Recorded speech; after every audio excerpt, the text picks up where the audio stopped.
Millegi pärast inimesed kohe kipuvad halvustama, kui keegi, kes ei ole üliedukas või ülirikas, et siis tema jutt võib olla täiesti mõttetu.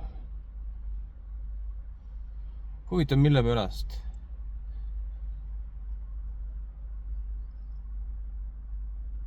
Kas inimestel on ainult see suur hullustus, materialismi ja kapitalismi idee, mis on nagu pähe pandud juba algklassides?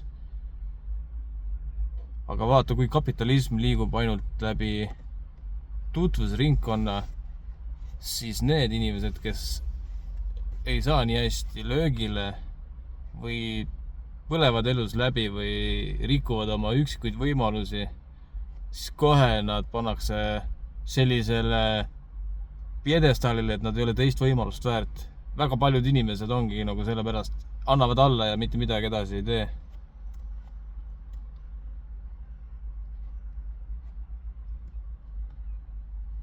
Neil kaob tahtmine õppida, tahtmine avastada, tahtmine seigelda. Ja siis nagu see mandumine ja selline igav elu annab ainult põhjust, miks teistele käkki keerata. On ju nii?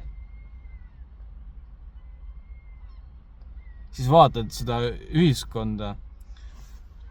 Nagu hierarhia on ka mingil määral nagu Maslowi püramiid on baas, siis on etapid ja siis on tipp.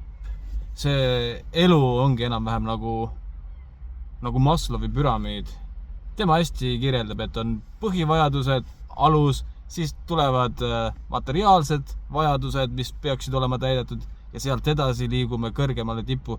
Ehk kui nagu need lihtsad asjad on täidetud, siis nagu inimesel tekib see siuke õpihimu.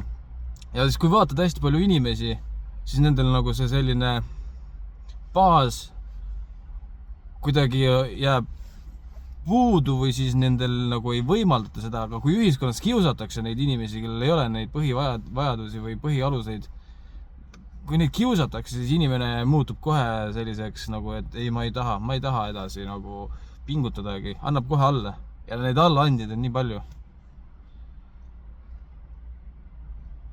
Ma ka üldse ei pingutaks, ma ei viitsiks üldse rääkida ja tegeleda selliste asjadega, aga lihtsalt kui ma vaatan, nagu siis ma ise nagu olen selle sama ühiskonna osa ja ma olen siin selle sama supi sees, siis ma nagu tahan endast aru saada, et miks